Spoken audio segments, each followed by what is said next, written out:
Nitya Lila Pavishnu Vishnu Pada Paramahansa Pariviraja Kachastar Satasisimat Abhay Chana Lavinda Bhaktivedanta Swami Srila Prabhupada Ki Jai. Nitya Lila Pavishnu Vishnu Pada Paramahansa Pariviraja Kachastar Satasisimat Bhakti Kakshira Siddha Deva Goswami Maharaj Ki Jai. Guru Varga Ki Jai. Bhakti Siddhanta Saraswati Thakur Prabhupada Ki Jai. Vishva Vaishnava Raj Shabacharya Vinda Ki Jai.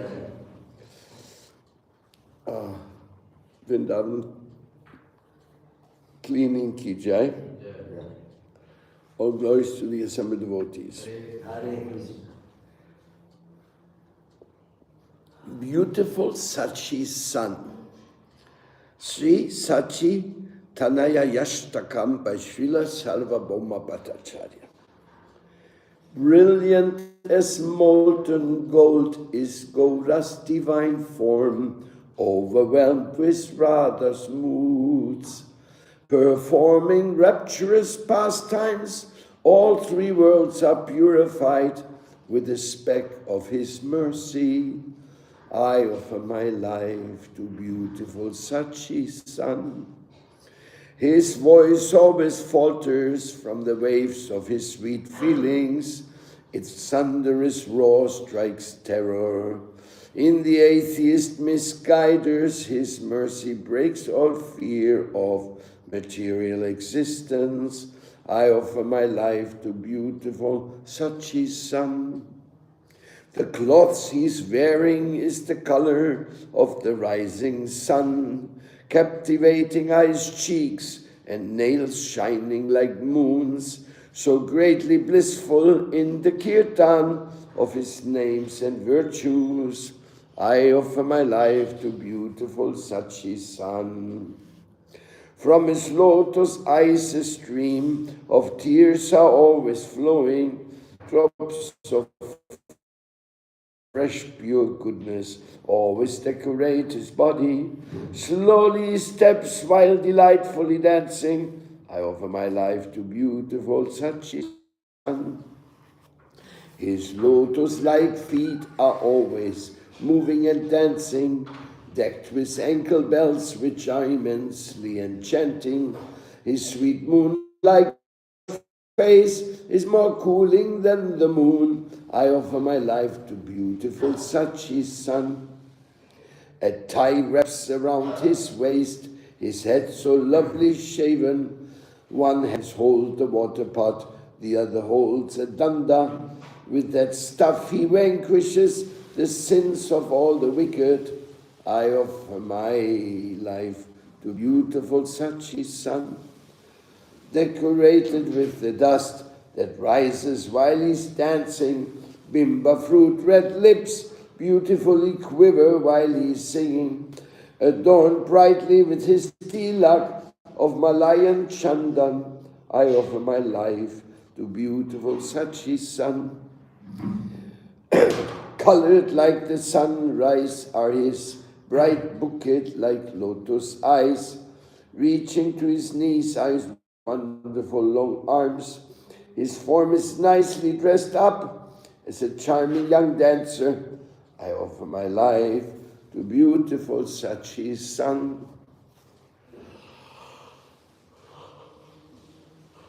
Sri Gauranga Mahaprabhu Ki Jai.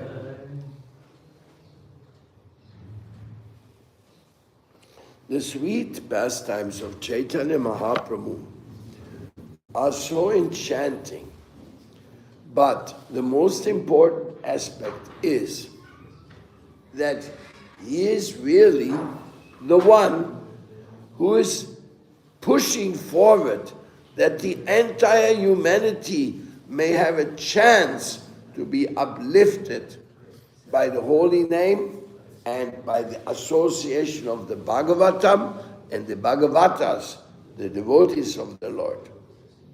He is pushing forward. He is telling everybody, go into it. Don't be lazy. Don't go away. Don't go to sleep. Just help that Krishna consciousness may spread to every town and village. Therefore, even though you may be a Grihastha, You may be living at home. You may be having a job. But that does not mean that you cannot be part of Lord Chaitanya's mission growing. That is what Prabhupada told us. Brahmacharis, Grihastas, Vanaprastas, or sannyasis, go and preach. Some or other do something that the world may know. My invitation. Harinama, Harinama, Harinama, Eva Kevalum Kalau Nasteva, Nasteva, Nasteva Gatiya Nyata. Only by chanting the holy name can we be freed from all illusion. That is confirmed by this shloka. That's the only way in Kali Yuga. The only way is such a simple way. You have to chant the holy name. Hare Krishna, Krishna Krishna, Hare Hare, Hare Rama, Rama Rama, Hare Hare. He came to preach that. He came to give himself. But he gave also Vrindavan, he gave Mayapur, he gave Jagannath Puri, he gave Sadhu Sangha, he gave transcendental literature to study.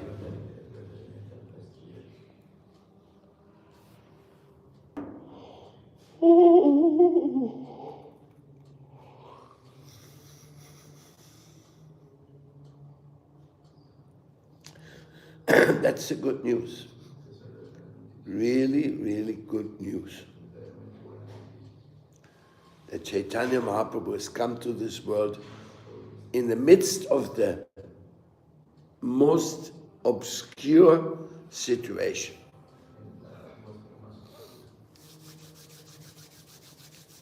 Everybody's in trouble in this world because everybody's subjected to birth, old age, disease, and death.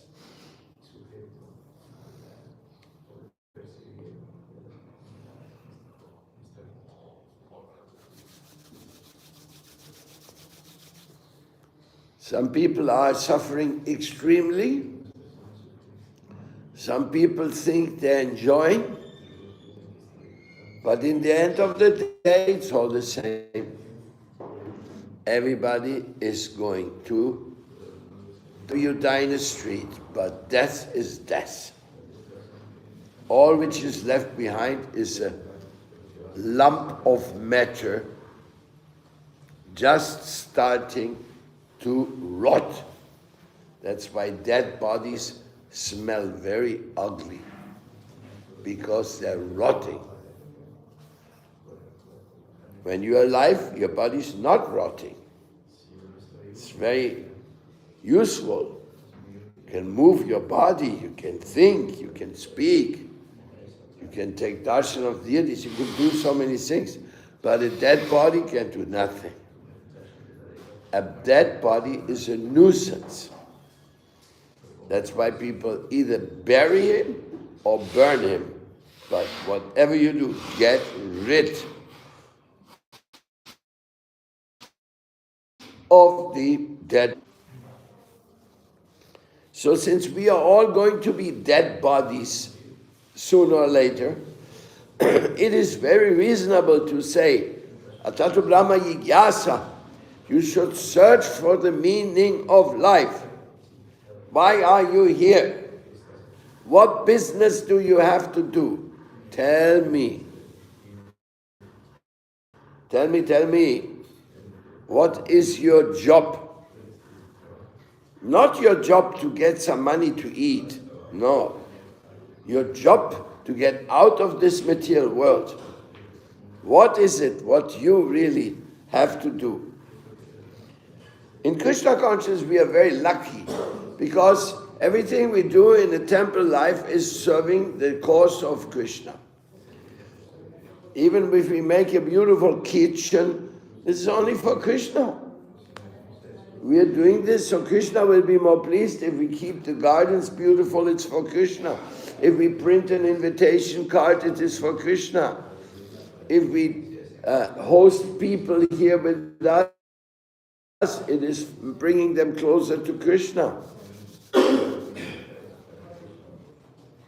If we try to help the devotees with their health, that's also for Krishna. Everything we do is for Krishna. In the sacred environment. It's not automatic medication under the guidance of a Vaishnava. If you act without the guidance of a Vaishnava, it's not guaranteed that what you do is devotional service. Of course, you may say, well, I'm chanting Hare Krishna. Good. But what are you saying when you chant Hare Krishna? Please give me service. What service? What service is there to be done? Well, I have one service in the morning, which is my best service. I love it. Is speaking the Bhagavatam. I'm very, very attached to speaking the Bhagavatam because it puts me in contact with my Guru Deva who gave us the Bhagavatam. So today we will choose whatever Tyagi Maharaj will choose. Tyagi Maharaj, you choose our shloka for today. Which one? Calcula. Listo. The description of the kingdom of God. 3rd canto, chapter 15, text number 46.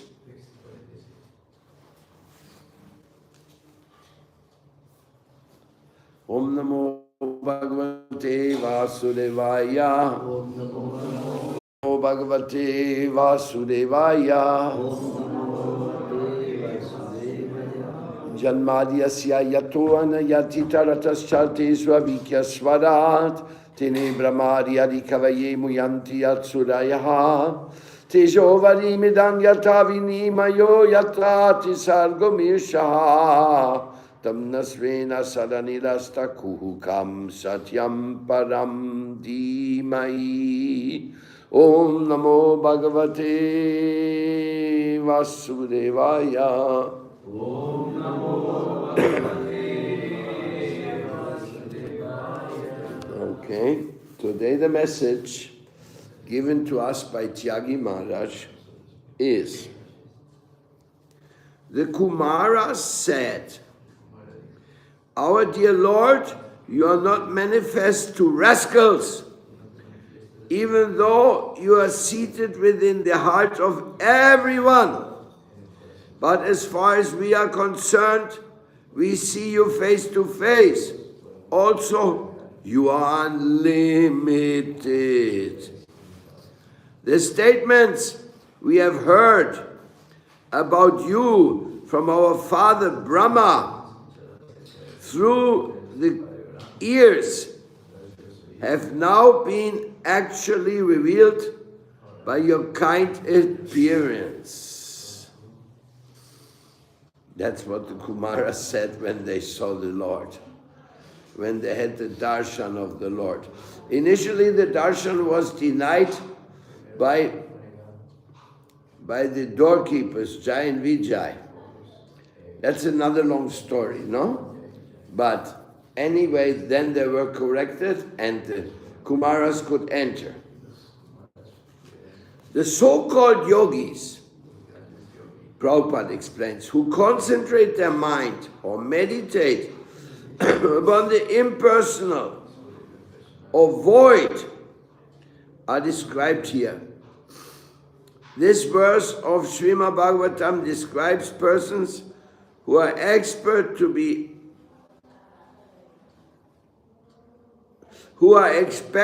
be experts yogis, engaged in meditation, but who do not find the Supreme Personality of Godhead seated within the heart. These persons are described here as Duratma, which means a person who has a very crooked heart. Wow. Wow, wow, wow. What is the meaning of crooked? Crooked is malvado. Or a less intelligent person, just opposite to a Mahatma, which means one who has a broad heart. Those so-called yogis who also engaged in meditation are not broad-hearted, cannot find the four-handed Narayan form, even though he is situated within their hearts. Also, the first realization of the Supreme Absolute Truth is impersonal Brahman. One should not remain satisfied with experiencing the impersonal effulgence of the Supreme Lord.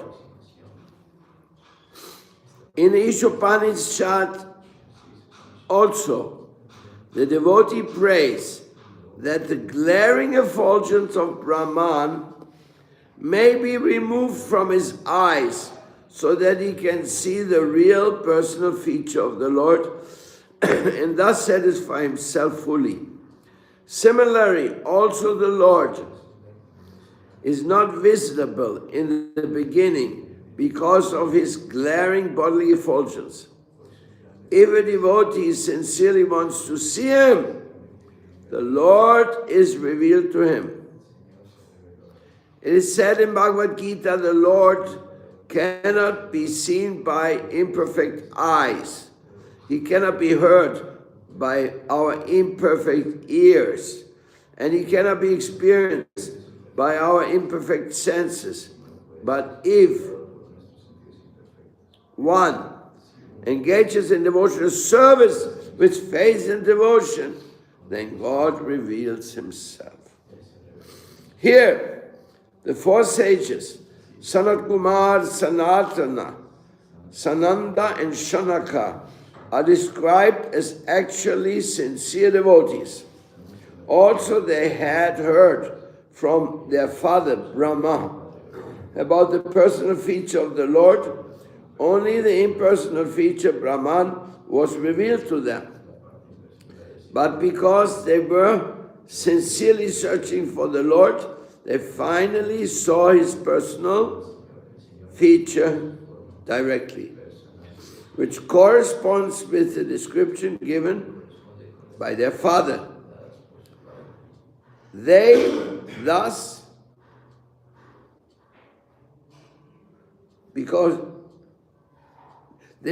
became fully satisfied. Here they express their gratitude because also they were foolish impersonalists in the beginning. By the grace of the Lord, they could now have the good fortune to see his personal feature. Another significant aspect of this verse is that the sages describe their experience of hearing from their father, Brahma, who was born of the Lord directly. In other words, the disciplic succession from the Lord to Brahma, and from Brahma to Narada, and from Narada to Vyasa, and so on, is accepted here. Because the Kumaras were sons of Brahma, they had the opportunity to learn the Vedic knowledge from the disciplic succession of Brahma, and therefore, in spite of their impersonalistic beginning, they became, in the end, direct seers of the personal feature of the Lord.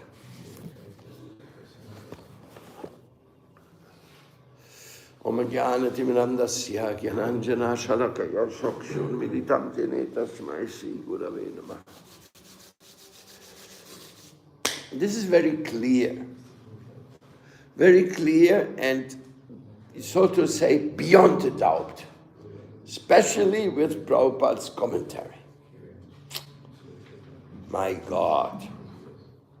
Yes, we are all looking for some self-centered satisfaction.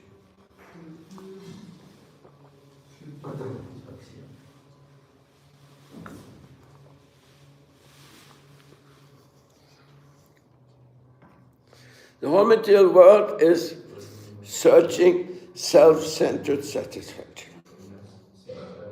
Even in the mode of goodness, when a person is doing like altruistic, charitable work, he is feeling, I want to be the guy who's so good, so great, so generous.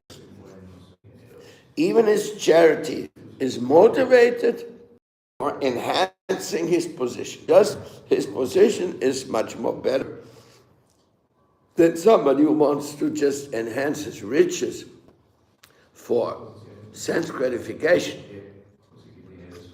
But in the mode of goodness, you are still self-centered, doing everything for your upliftment, for your satisfaction, for your... So this is very difficult to get rid of. So here it says, now you so incredible, you meditate, you say, I want to get out of here, I want to leave this material ignorance, I don't want to be slave of anything, I meditate on the Supreme, and you meditate and meditate and meditate, and then the Brahman realization may come to you. And the Brahman realization may give you the idea, now I achieved what I was looking for. I'm all realized and nobody is above me. Only divine light. And then the Bhagavatam calls you a rascal. If that's a rascal, who made so much endeavors, who meditated, he went through the mode of goodness, he actually achieved Krishna prema, he achieved dedication to Brahman and all that, and now he's called a rascal? Why? What is rascaldom in Brahman? That you want to be alone. You want to be you, yourself, the center of attention. And all the light around you is giving support to you, your own so-called superiority. There's no service mentality there. There's no submission there. There's no love there. Without that, what is the use of your Brahman realization? That's what this verse says. That's why it says the four Kumaras, they were Brahman realized. They had that realization that there's a cosmic power behind everything. You know the cosmic power. How to describe that? Let me try.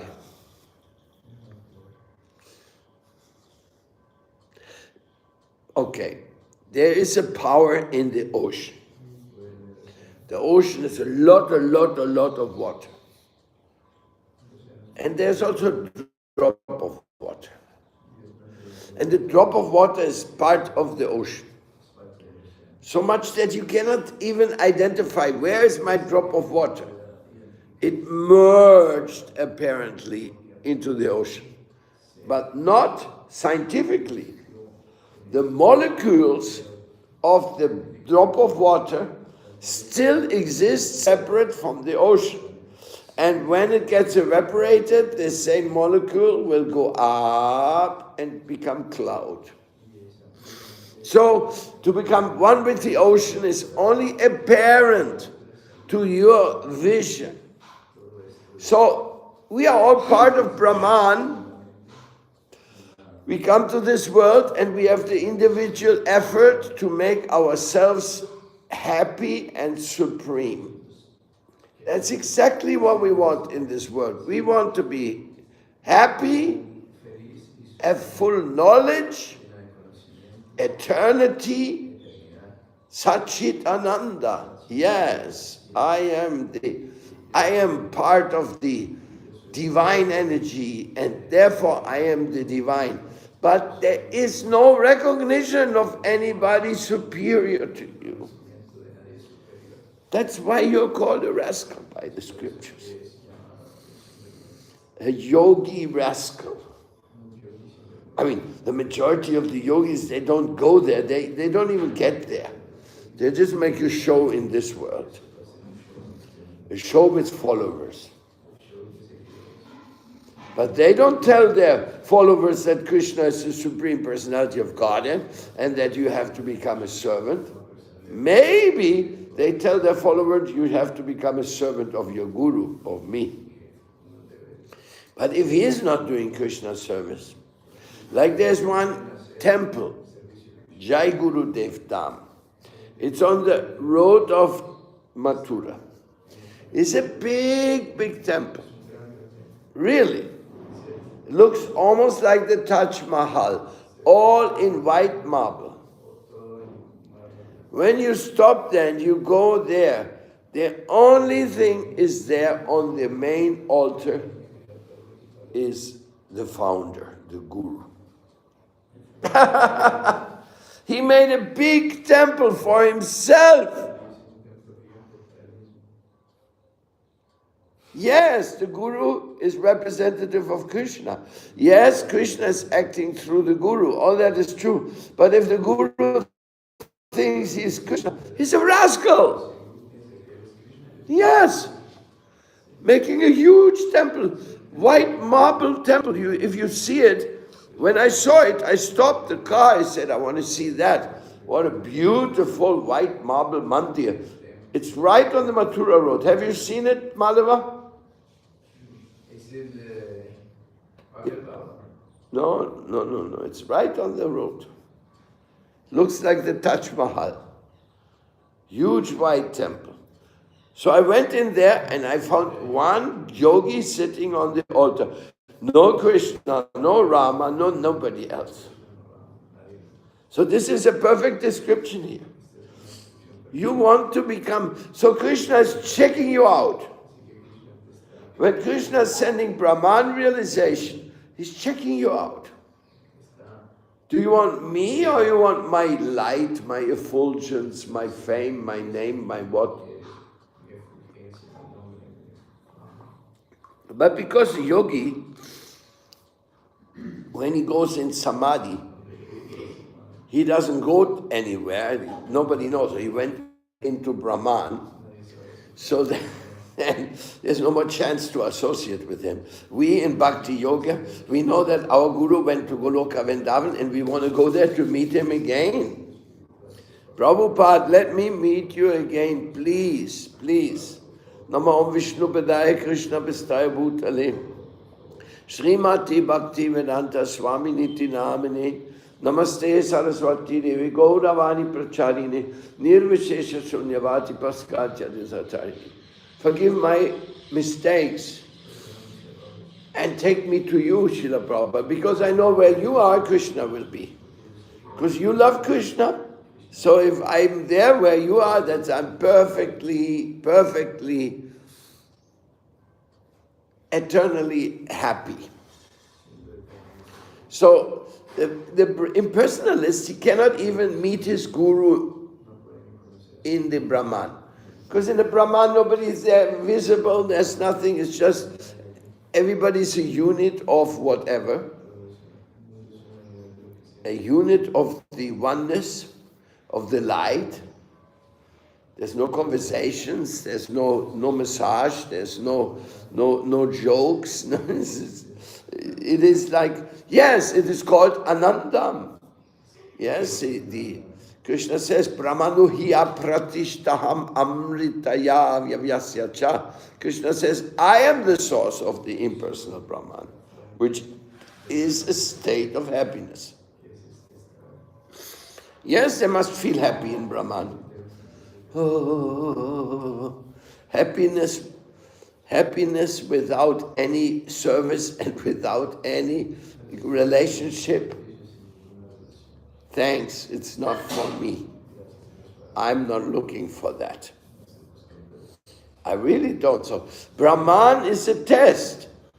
Do you want me or you just want my divine energy? Krishna's asking you, here, take Brahman. And then if you not say, no, I want you, my Lord. I don't want your energy. So then in Sri Upanishad it says, my Lord, be so kind to remove that glaring effulgence which comes from you so that I can see your beautiful Satchitananda form. That's what the devotee is requesting. That is what is prayer. So Brahman is a test. You want me or you want just nectar? Like somebody wants to have a relationship with the other person because he has a lot of money. But actually, the other person is just interested in the money. So God is unlimitedly powerful, and the devotee can go and says, oh yes, I want to be part of your wonderful supreme energy, but I don't want to be your personal associate. You see, it doesn't really go like that. It's simply Brahman is coming to you to test you. Is that what you want? Do you want to have Brahma realization? You're eternal part of the cosmic realm. And the cosmic realm is material and surrounded by Brahman. And Brahman is also inside the cosmic realm. So therefore, even your body is all Brahman. There's nothing separate from Brahman. Only your idea that I can enjoy makes you project the body as it is. I want to enjoy. Then Krishna says, okay, here's a bunch of Brahman, do with it what you like. Oh, I became an elephant. That's Brahman transformed into an elephant. Brahman transformed into a snake. Brahman transformed into a whale. You know, a whale. They're 100 meters long. And so huge. And they're vegetarian. They eat plankton. Can you imagine? 100 meter long, 60 meter long. They're eating just some little algae. Who can understand this word? So you're projecting. Brahman is like moldable. Like I give you Lego. You know Lego? Little pieces of thing. Now make something. Now with the Lego you can make house, you can make palace, you can make airplane, you can make ship, you can make anything you want because it's just little pieces. So in the same way, the material world is giving you Brahman in a transformable way. Just like mati, earth. You make it into water, get it nicely soft, now you make a pot. Or you make a brick. Or you make any other item from it. You can make so many items because the mud with water, when the water goes away, it becomes hard.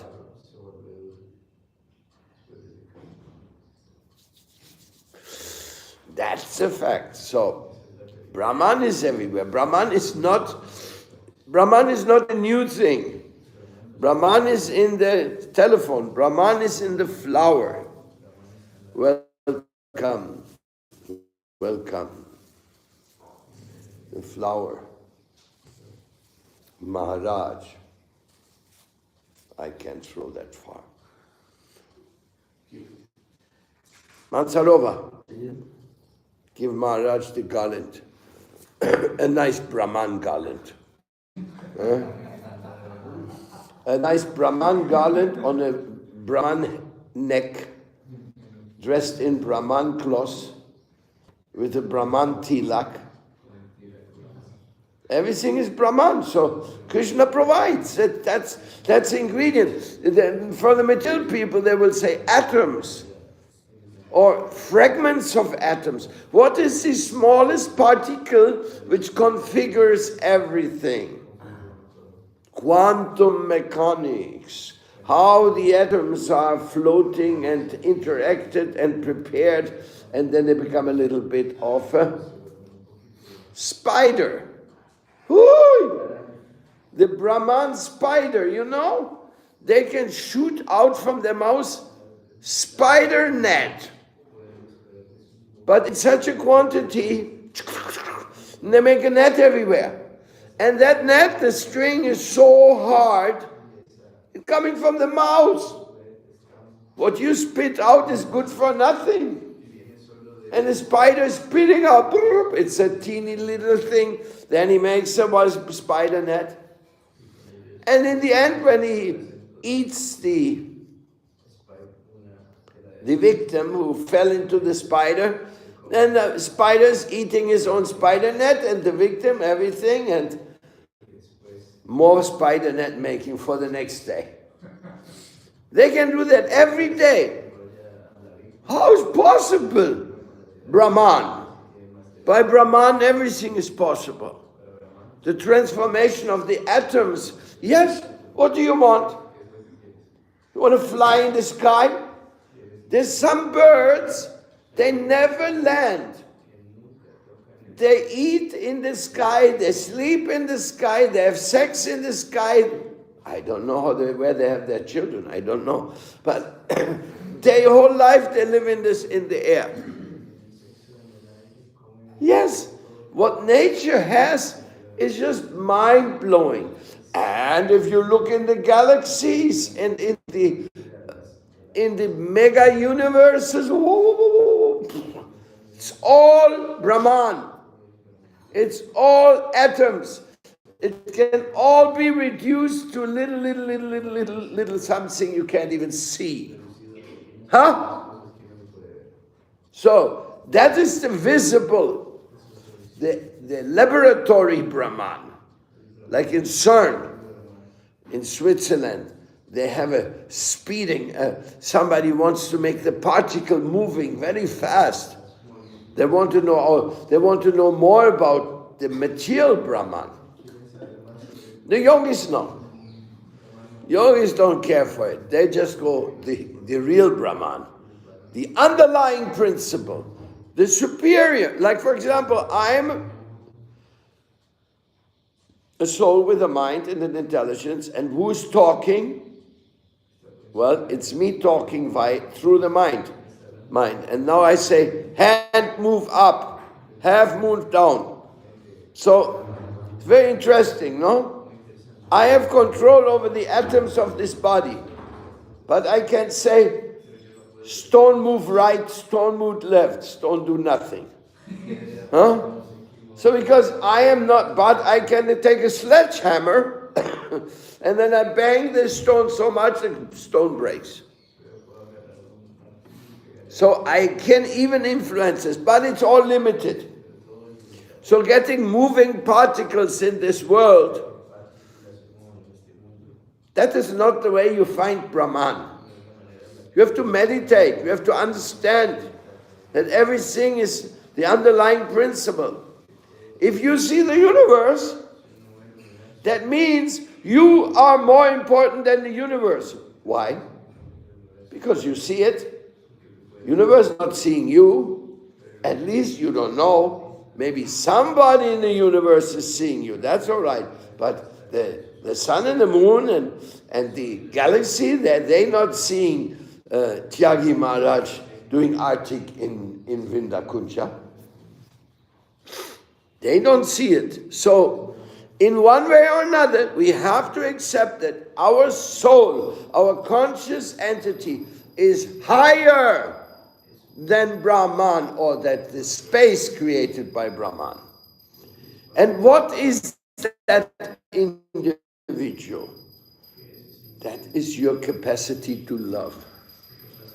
You are that love, which is love thirsty, love hankering. You want to love Krishna. And then Krishna says, really? You want to love me? Look at the beautiful light I put to you. Look, and you touch the light, the Brahman. Brahmanuhya pratishtam amritavya vyavyasycha. It is the fountainhead of all bliss. So you go Brahma. Oh, Brahma, Brahma. So you can do that forever? Just keep floating in the Brahman.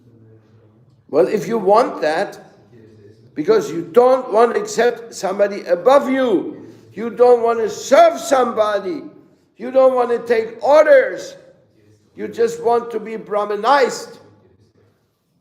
That is the material existence. That is what has us in this world. And Brahman is the way to come out of this world, but not to go to Krishna. And then Krishna says, he is just a rascal. That's what it says here. I repeat to you, you may have forgotten already. Kumara said, our dear Lord, you're not manifest to rascals. Materialistic rascals or yogi rascals. Even though you are seated within the heart of everyone. So, Krishna is witnessing everything. He is in the heart of the yogi. He's in the heart of the bogi. He's in the heart of the animal. He's in the heart of the insect.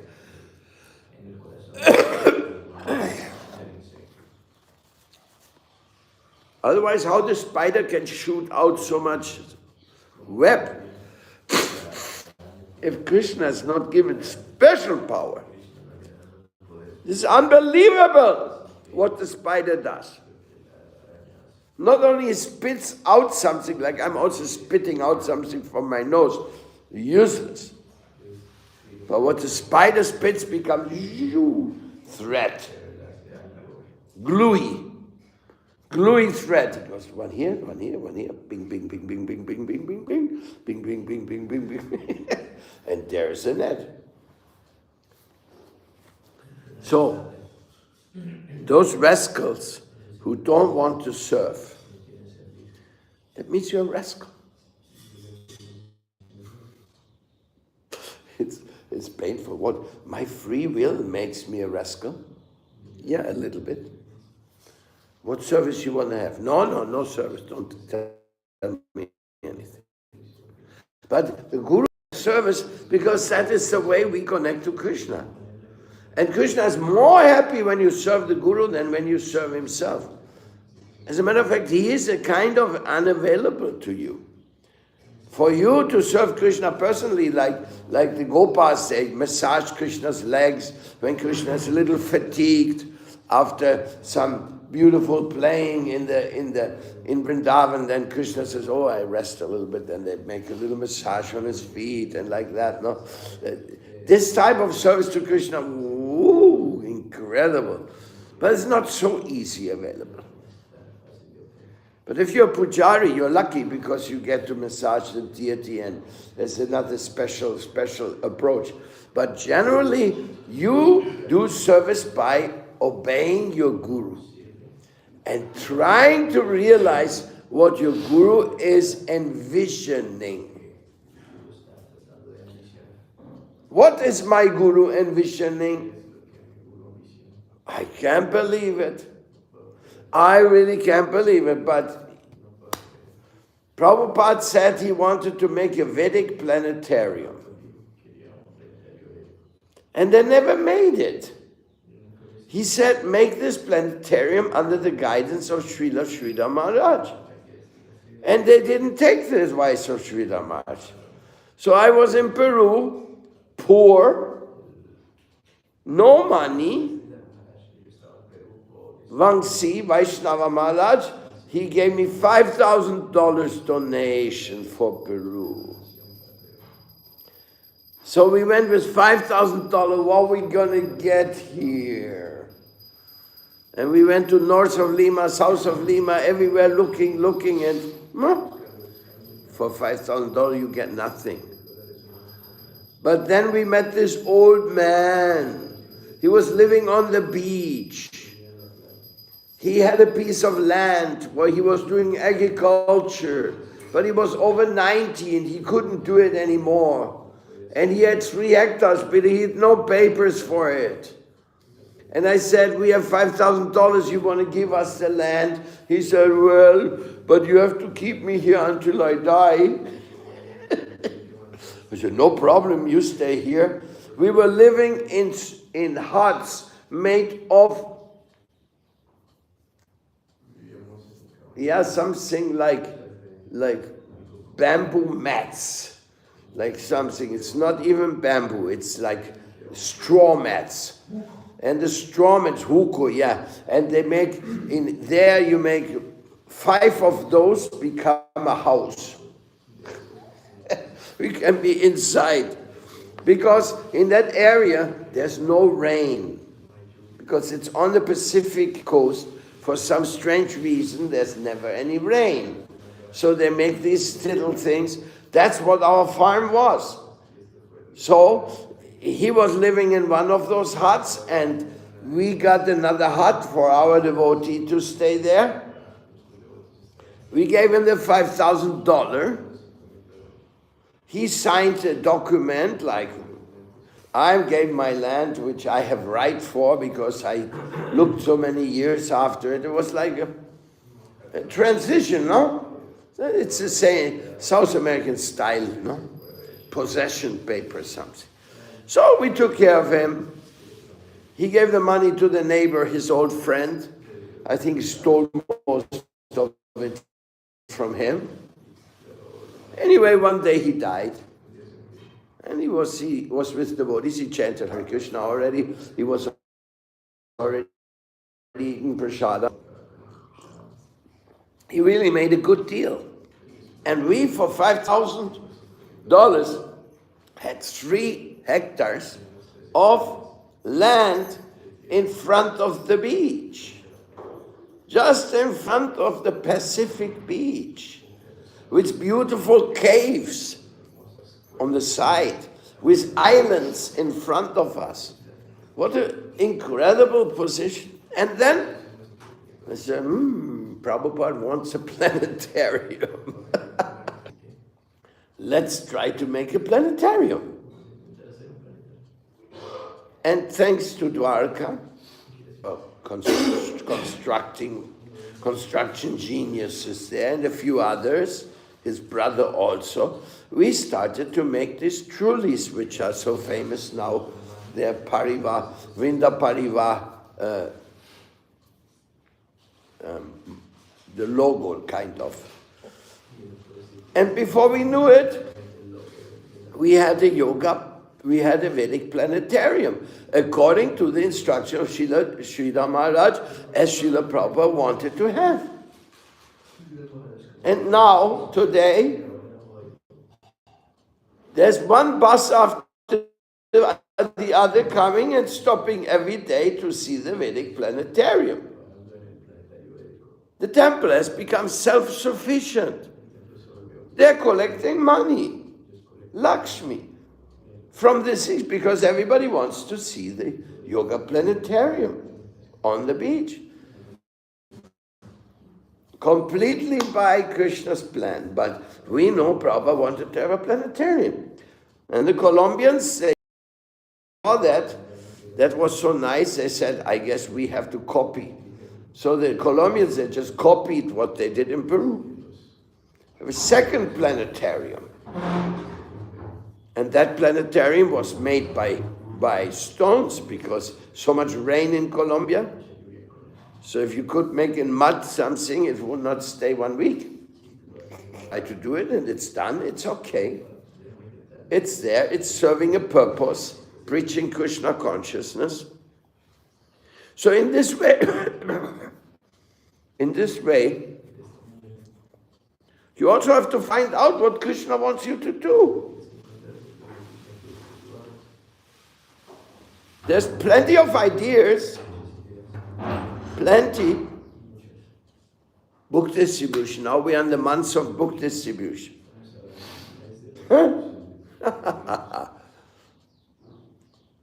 Show the picture you took a copy of. Or is it on my thing? In mine. A very funny thing. They made by artificial intelligence. They made a movie, me sitting on a horse with a Bhagavad Gita in the hand, Sankirtan on the horse. Autareya is more funny. He's doing Sankirtan on his bamboo bike. I mean, he's really noticeable. He runs all around South America on a bike made from bamboos. First of all, you'd never see bamboo bikes, huh? But he's very attached to his. And so he's going everywhere and distributing books and books and books and books. Now his marathon, he's sending me every day the pictures of his book distribution. People buy the book, then he takes a picture of them. So what can you do for Krishna? There's a lot of freedom there. A lot of freedom. But there's also things you have to do. And if you want to expand, well, then Krishna will give you a chance to expand. When I met my Guru Deva, he told me, tell everybody about Krishna, what I teach you. That's what I'm following. At that time, I had no idea that I would be living in other countries. No, in Krishna consciousness sent me to all of Scandinavia, all of the US, all of South America, even to Philippines, even to so many places I've gone for preaching. I don't know why, I don't know how. I'm not satisfied. I think I didn't do enough for my Guru Dev, really. I'm very sorry that I couldn't do something more substantial. But I also came to my own limits. And unfortunately, my own limits, I'm very, very limited. So, and when you become old, you become more limited. Sometimes I open my book, I want to find out something, and then I open the book and I forget why I opened the book. That's a reality. Then I close the book and say, oh, what was that? It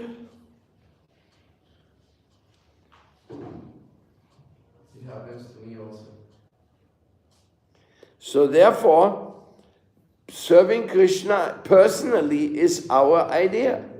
We want to be Krishna's servant, but we can't, we are not qualified, so I can serve you.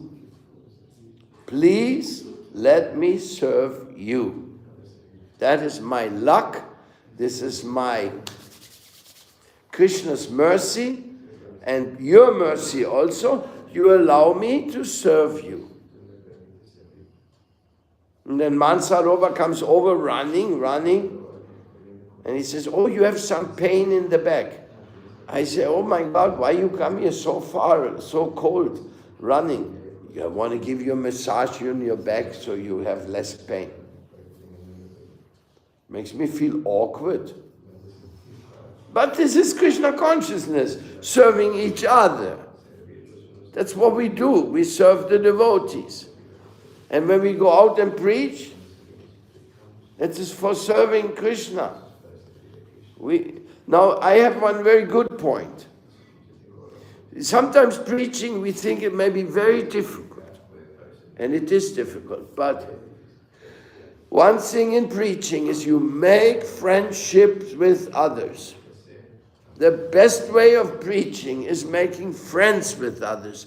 And when the people ask you, why are you so nice? It's because I want you to be a devotee. Because I'm a devotee. I'm aspiring to become a devotee. And I like you so much, I want you to be a devotee also. And then they say, what? You want me to be a devotee? Yes, I really want to. Because I love you. And without you, it's no fun.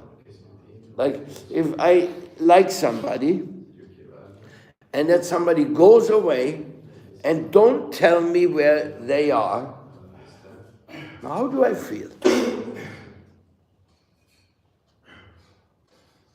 How do I feel? Where is he? Where is she? We don't know. not picking up the telephone also.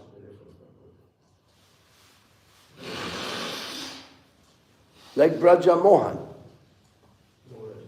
He just disappeared and didn't give us any clue where he was. So now we always thinking, where's my Braja Mohan? Where's my Braja Mohan? Is he well? Of course, that's the freedom. Krishna has given us this world and he's giving us Brahman. You want the Brahman? You want that bliss to be yourself the top? But then you have no association in Brahman. You're just blissing it out on your own. I don't know what that looks like. Blissing, being in bliss on your own. You see, all this is so magnanimously composed and so clear. Just like the atoms are clear. This body is only atoms. And it's falling apart every day. New atoms are coming, old atoms are out. The skin is putting out atoms. This body is a floating amount of atoms. But it's not me. I'm not the floating amount of... And when this body dies, I'll be fine. I'll be fine somewhere else.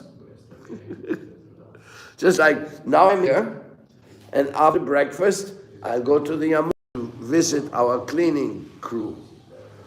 And then I'm going to be in Yamuna Kuncha. So I know that. But maybe somebody invites me on the way and I'm going somewhere else. I don't know. But I'll be on the chat. 25 years on the Sunday chat. I'm a little bit proud of it. We should never be proud. It's useless to be proud.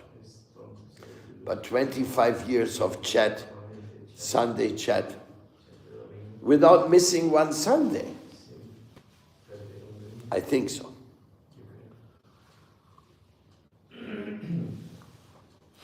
And what's going on the Sunday chat? Today, the subject is the glories of God brothers. What is a God brother all about? Where do they come from? What is their advantage? What is their task? How they're training your tolerance? How they are making you remember your Gurudev? How is the God brother when the Gurudev is alive? How is the God brother when the Gurudev is no more alive? And so many things. The God brother subject, that will be our subject today. In honor of all my God brothers. And tomorrow, Guru Tama, one of my great favorite God brothers, will speak in Vrindakuncha. He is one of Prabhupada's greatest book distributors. And he will be here sharing Harikatha with us tomorrow. Jai. Nitai Gaura Premanandi Haribol.